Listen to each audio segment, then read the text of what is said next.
Hello नमस्कार.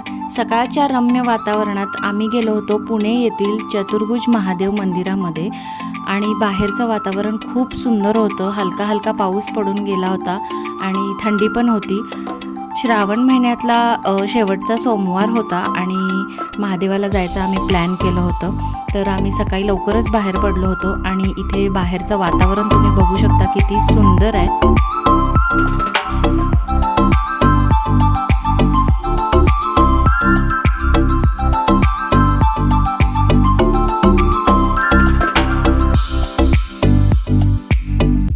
सकाळचे जवळजवळ 7:30 पावणे 8 वाजले होते आणि आम्ही इथे मंदिरामध्ये पोहोचलो आहोत. आणि सकाळी लवकर गेल्यामुळे बिलकुल गर्दी नव्हती. आम्हाला कार पार्किंगसाठी व्यवस्थित जागा मिळाली आणि खूप खूप खूप थंडी होती पाऊस पडून गेल्यामुळे. आणि हे मंदिर थोडंसं वरच्या डोंगराळ भागात असल्यामुळे तिथे थंडी खूप होती. मंदिरचा परिसर इथे तुम्ही बघू शकता. खूप मंदिर सुंदर आहे. तुम्ही आसपास राहत असाल तर नक्की एकदा या मंदिराला भेट द्या.